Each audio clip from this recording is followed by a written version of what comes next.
Hello. Join me and my friend as we continue our exploration of Algonquin's North. This is day 3, where we transition from Mink Lake to Kioskokwi Lake and our second camp. If you enjoy my videos, please consider subscribing and liking the videos, as this will help me grow my channel. Thank you very much. Well, good morning. Day 3. And what a nice morning.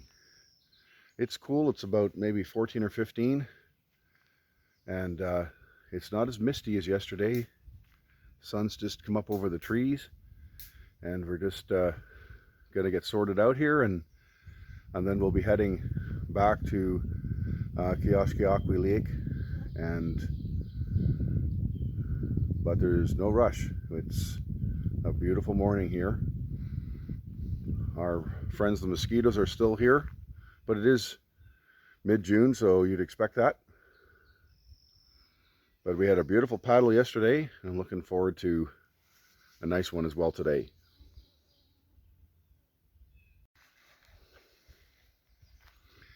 So we're just getting a little further along here, getting packed up and then having some breakfast, and then we're on our way. So I thought I'd just give you a little bit of a tour of what we had here and how I'm putting things back together. So these rocks beside my side are wonderful for tables, which you normally don't get in the woods. So it's a big help.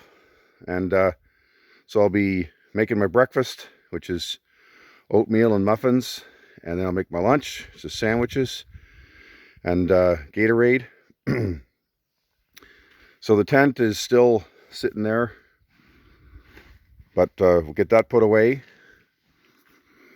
Over here is my night bag, clothing and stuff, as well as my battery charger and cables. It's most of my food. And here is my gear, the air mattress and so forth, dirty clothes, sleeping bag. Most of that goes in the bottom of the pack, because it's the last thing you're going to need until you get to a site. Then over here, when I go canoeing, I use a vest. So I'm putting the vest and my technology and things that I'm going to put on my person while I'm going today. So that's sort of the situation. It all fits into the canoe pack, which is wonderful. And so I find sometimes I like to have it almost packed up, and then I'll have my breakfast, and that makes your breakfast a bit later, so then you're not craving for food too early, and it keeps you on a reasonable cycle. But it's nice. And what a beautiful morning here. Maybe 15 degrees, and it's not as humid as yesterday. Let's go have a look at the lake here, and you can see that it's not as much clear air. This is the direction that we'll be going, and it looks like a pretty nice path. Just a little slight breeze behind us, but you know, that's immaterial. So come down here to the modern camper, with bringing his living room with him. What's your favorite part of the trip so far? Canoeing where there are no bugs. Okay, that maybe was another trip. I.e., once we're on the water and moving, yeah, and the bugs have fallen far behind. Cowshan Lake was nice yesterday, eh? That was great. Yeah. Nice contours. Oh yeah, absolutely, and rock faces, and really felt like a different place compared to a lot of lakes in Algonquin, so it was really nice. A lot of different varieties of nature there. Yep. So here's Frank's 17-foot canoe. What's it weigh? 37 pounds? Yep. 37 carbon fiber. Again, the modern camper. And we have his kayak paddle, as well as his wooden paddle. And then we have my canoe over here. And I, of course, use responsible old-fashioned paddles. What brand of tape do you use? Gorilla tape. Gorilla tape. Yeah. Well, we had a theory. I just put tape on the canoe to keep people from stealing it. So anyhow, let's get back up here and back to work. I don't know if I've shown this yet on my video, but I'll do it now just in case I didn't. I had my for taking pictures, and ends up being my water bag holder. It's been fantastic for that. So that's a real win there. And I didn't even think of it till I got here.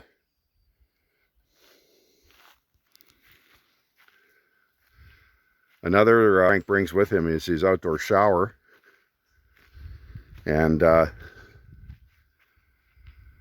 you can heat that in the sun or heat the water on the stove, and then got a little spot here.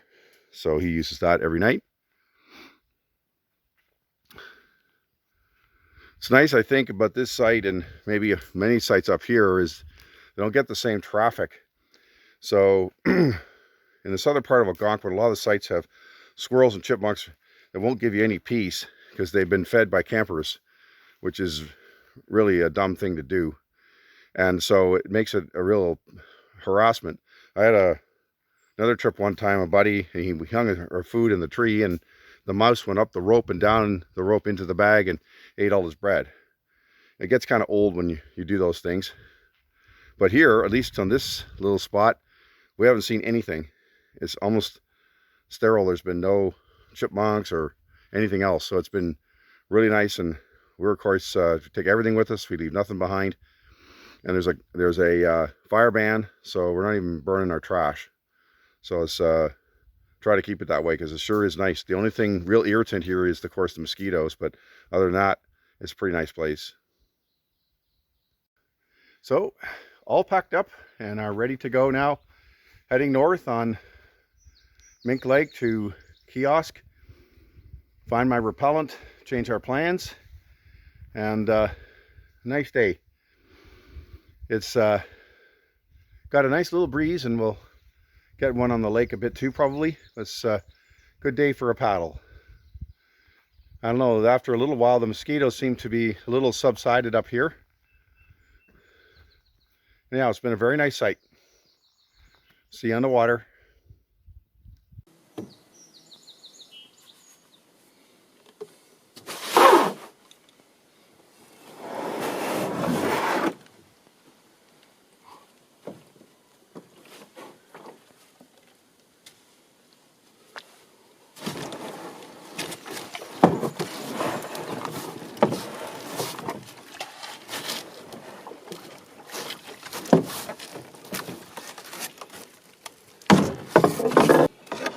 So, on our way, day 3 on Mink Lake here.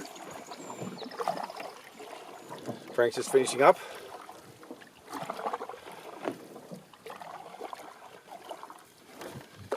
So it's interesting when you camp in the woods, you have the adjustment to make of where you live at home to living in the forest with the compromises you have to make.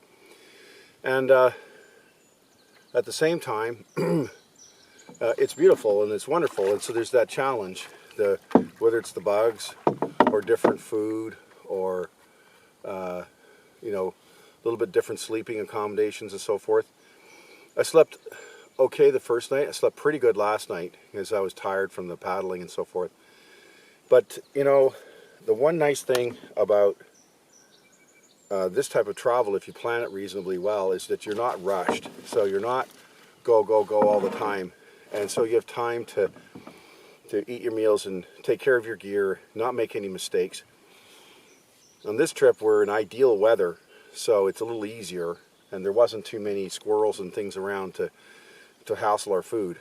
But you know, it can certainly be worse than this, and that's where you need to be mindful that my maxim is that don't give Mother Nature anything, or she'll take whatever she wants, and you have to be mindful of it. And in this particular trip, I decided, because I live in northern Ontario, and I thought, well, the bugs had subsided a bit, and so I didn't bring my bug jackets because I find them hot as well, for me anyway. And I thought the Encarden spray would be adequate now. I don't know if it's a couple of years old, maybe it's not losing its stuff or whatever, but it kind of works for a couple of hours, but it certainly doesn't work for the 8 or 12 hours they say. Now maybe in the backyard it does, but not up here in the middle of June. So for me, the plan today will be to paddle back up Mink Lake, and then to go to my car, get my, I know there's a can of the DEET-based repellent, and then I'll see also in the shop there if they have a bug net for my head, and that will make life a lot more fun. Other than that, it's been pretty good, and getting along with the food and everything, and it's been a really nice trip, and some more to come. So for our trip, the plan is now to move our site from Manitou, since we've decided not to do the big loop in there because of the bugs, to Kioskokwi, so we don't have to portage those long portages into Manitou, at least with all our gear. And we'll stay there tonight and tomorrow, and then we either stay on Kioskokwi and paddle around, or maybe we'll go in as a day trip to the other one. It's almost 2 kilometers of portaging, so we'll have to see how much fun that's going to be. Yesterday on Canoe, it was amazing. That was a beautiful lake. It's one of my favorite lakes in Algonquin Park now. The hills are so much higher, it seems, than a lot of the typical landscape in Algonquin.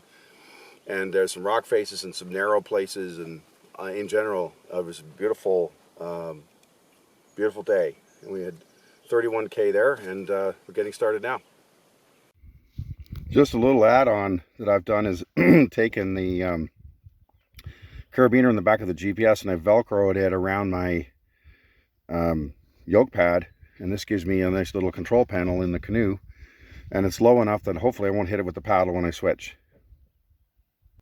That was our campsite on those trees, and then just pulling out from where we started, I'm sure getting his technology organized, and then we'll be on our way, and we're headed north around the corner up there to Little Mink, and then ultimately to Kioskokwi. Leaving campsite on Mink Lake with a mosquito escort.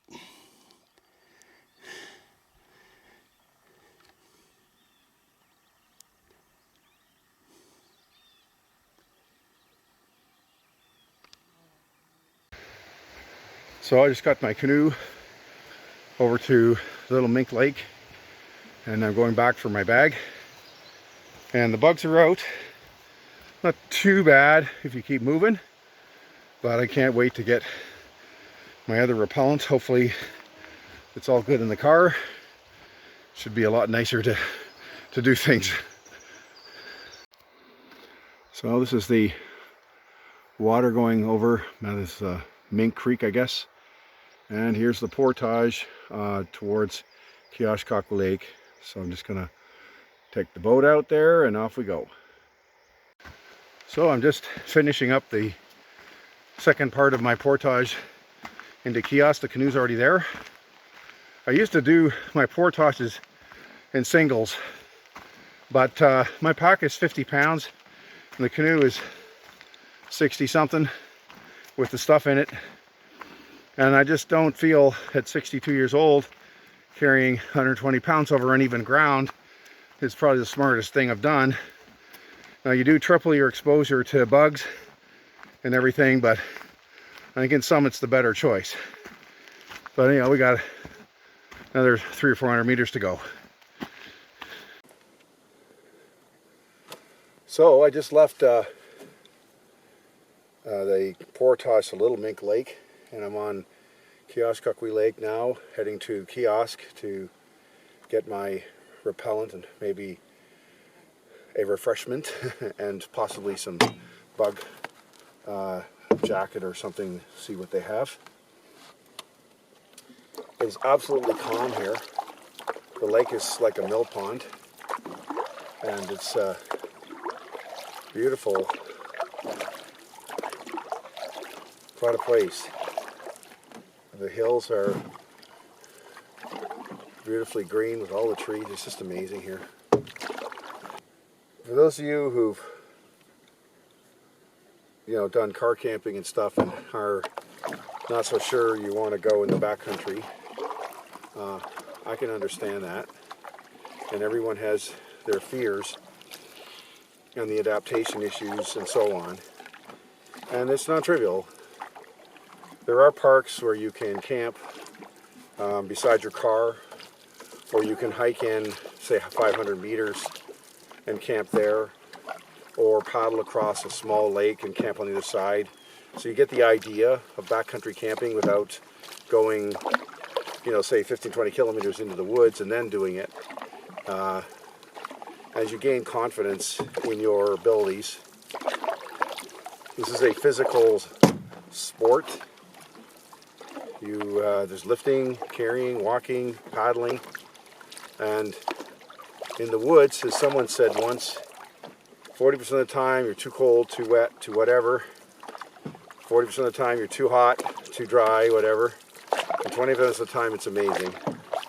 And that's why we keep coming back, because this is the only way you can get here.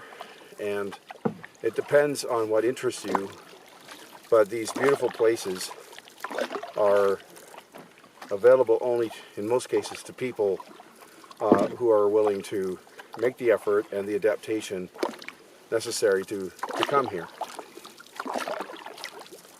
And so it's a really interesting discussion, because you are not only deciding, okay, what do I need to take, what food, what this, my comfort system and so forth, but you have to carry it. So then there's the other half of the coin, is how much can you carry, or how many times do you want to go back and forth so that you have reasonable comforts. The other thing is, of course, how long are you going to be gone? Because every extra day you're carrying more food and all the rest. Then you're going to say, well, how much is it? How expensive is it? And that's another fair, good question.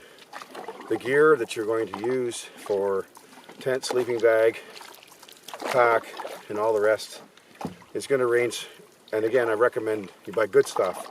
This is not the place to cut corners. You go to a legitimate outdoor store with people who know what they're talking about. And if you've done some day trips in a canoe or in a trail, you'll know kind of what works for you already. You might say, okay, well, I need a bigger pack, or I need whatever. You may have done some day trips that had some portaging, and you'll realize what it takes to carry the canoe a reasonable distance. If you're going to have your own canoe, you can spend anywhere from $1,000 to $5,000 to $10,000, depending on the weight of the canoe and what it's made of. There's a lot of different shapes of canoes for different types of performance, and you'll have to decide what you want. For me, although I got lucky buying this canoe secondhand, it's perfect for me. I can sit in these seats all day and they don't hurt me. I don't know why. The canoe is 15.5 feet long, but it's 36 inches wide. So it's extremely stable. It's got a keel, it's flat. I don't do whitewater, so the rapid rotation motion, versatility, agility, if you want, of that type of canoeing is not interesting to me. So that's not a problem. I want a canoe that I can take my gear in and it'd be as stable as it can be, and at the same time not too slow, with comfortable seats and not excessively heavy. This canoe is made of Kevlar, weighs 57 pounds. With the paddles and so forth, maybe it gets to 60 when you're carrying it.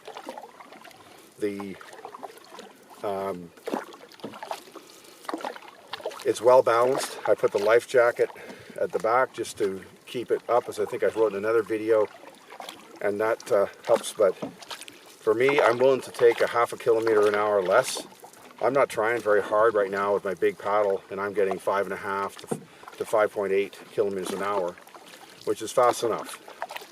Most days, if you're canoe tripping, you might go 20 kilometers, maybe 25. Most people, not even maybe. So even if you go 4 an hour, you're still going to get there in 4 hours. It's just half a day, so you got the other half day to do whatever you want. So I would take stability over everything. Weight is going to be more of a financial thing. If you want to get lighter than this, you're looking at carbon fiber. Those canoes are going to be maybe 20 pounds lighter. They're also going to be thousands of dollars more. So it's a trade-off that way. But I've been very fortunate, and I really enjoy this canoe. I've gone a couple thousand kilometers in it, which is not that much, but I have good memories of all the things I've done in this thing. I also find this canoe, it's good for 770 pounds, so I find it very buoyant. I've been in some pretty heavy, for a canoe, pretty heavy swells, and I've never tipped it, never sank it, never swamped it. So that's the kind of canoe I want when I've got my pack with my gear in it and my food in it and so forth, and then, you know, with a small misstep, you dump the canoe and all that's in the water. That's stops being fun really quickly.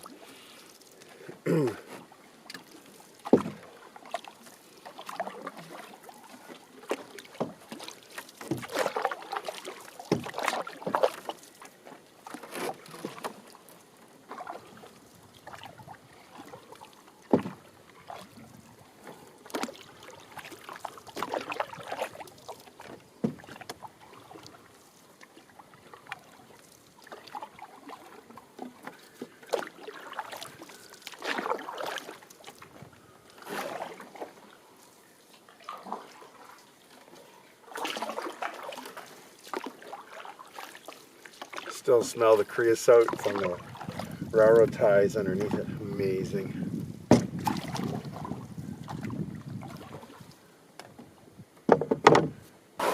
Okay, so we just got done at kiosk. You can see in the background, and my heart was broken. I was looking for a pop machine, but they don't power here, so you have to drive 30 kilometers to the highway, which we're not doing. And got our permit changed, and I got a couple liters of water and had my lunch, and I'm a new man. So we're going across Kioskokwi and then down the south shore to the west, and there's a number of sites there that are promising, and we will see what we find. Hopefully we find a nice one that's got some ventilation and all the good things you're looking for. Yeah, so what's a good campsite? Well, from the standpoint of established sites like these, because you're in a park, you can't chop your own campsite. You've got to stay where they tell you. So when we're tenting, so we're looking for a site that's not filled with garbage, which most of them aren't. That's okay. And we're looking for nice flat sites for our tents, and looking for, like I said, the nice breeze and good water access. We don't want to be pulling the canoes up a 10-foot hill or having the tricky aspects to get to the water, either to get water for our stuff or go for a swim or whatever we're doing. So that's the primary things. All of these sites have a box privy, so it's a dug a hole in the ground, and they put a box over it that has the standard hole in it with a lid on it. So you lift the lid, sit down, do your thing, and it's actually very nice. But then you also want to look at where that's located, because our last site, it was right beside a swamp. So in this time of year, took a lot of courage to go to the bathroom. So anyhow, we're on our way, and we'll see what we can find up here. really. Basically, $40 in shellac, but it's up on my wall.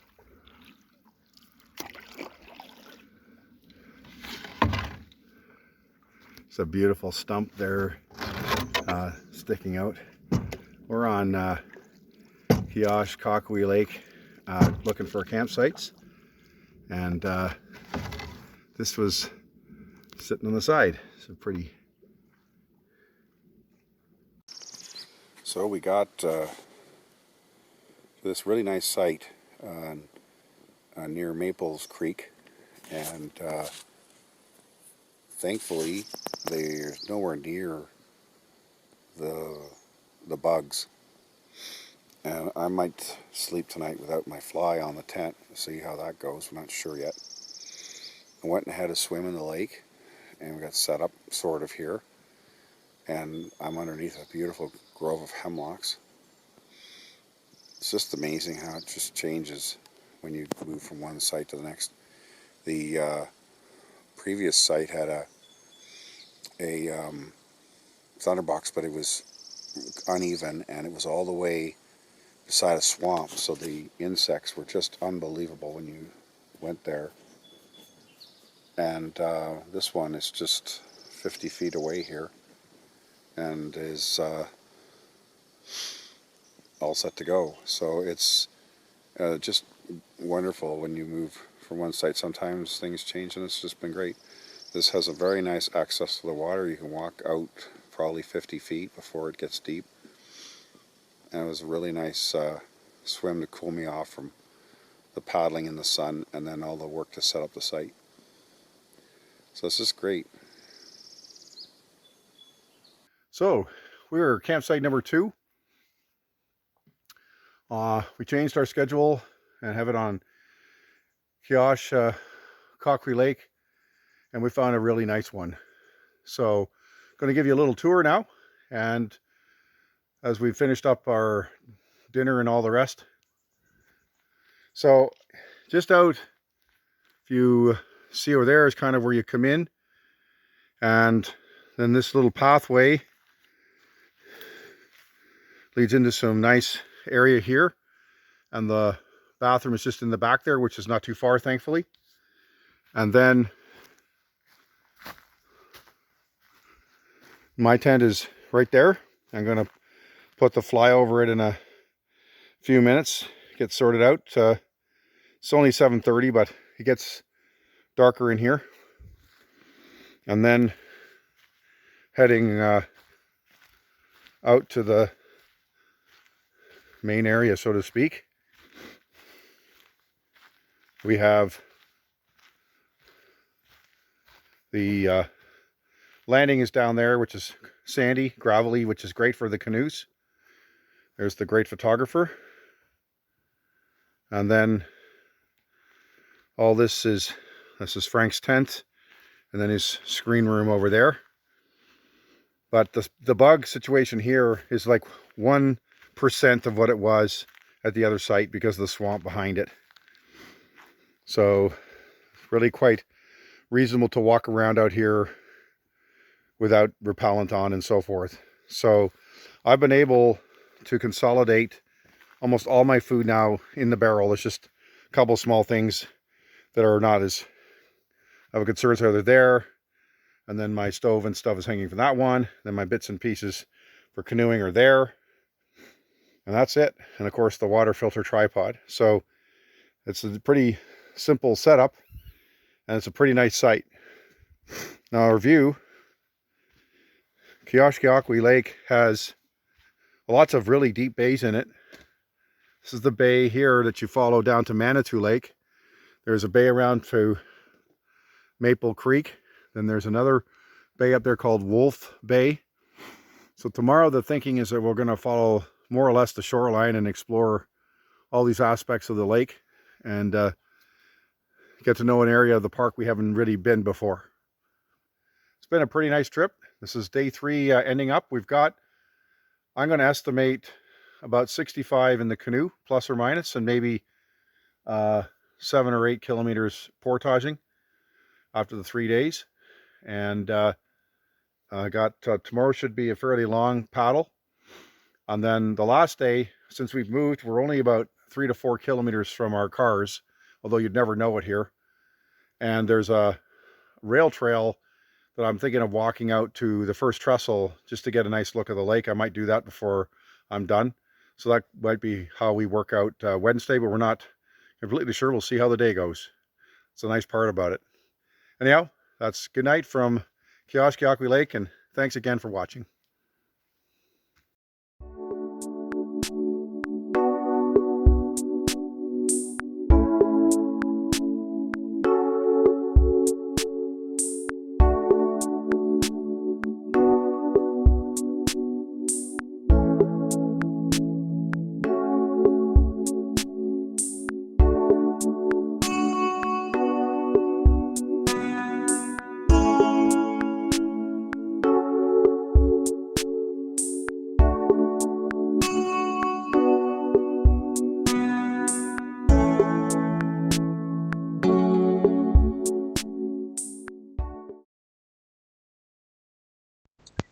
We started our day at item 1 on the map at our campsite on Mink Lake. We then paddled northwest through Mink Lake and the 2 portages that led us then into Kioskokwi. The portage area there is labeled as number 2. When we got onto Kioskokwi, you paddle across to the other side of the lake and go under the trestle marked at number 3. Then it's about a 2-kilometer paddle from there to the campground, parking area, what have you, at the kiosk put in. And at that site, I was able to get the better repellent, change my permit, have a snack, have my lunch, and so on, and get reset. I found that the day was getting pretty warm on Kioskokwi, and it was nice to have a bit of a break in the shadows. I then paddled. Now I guess we're going southwest along the next side of Kioskokwi Lake and looking for the campsites at this peninsula we found near the southwest corner. It turned out to be an absolutely beautiful campsite, and that's marked at number 5. The whole travel distance this day was about 16 kilometers. We had a leisurely breakfast, packed up, paddled portage, stopped at kiosk, did the things we had to do there, and came to the campsite, and we were there by 1 or 2, well, I'll say 2 to 3 o'clock. It was not a stressful day at all. So if you're thinking about your pace, if you're camping and so on, this is a good example of how you can do it. And when we're paddling, in my own situation, when I'm paddling, I'm probably going about 5.5 to 6 with the big paddle. But even if you're going 5, or even 4.5 for that matter, if it's windy or whatever, you're still going to be able to make that 15 and easily a 20-kilometer day, assuming that you don't have too many other problems such as large portages or heavy weight and so on. So this was our transition day. So this is an interesting trip that has turned out to be somewhat what we expected, but then again, some changes as well. And so thank you for coming along, and hopefully we'll see you for day 4.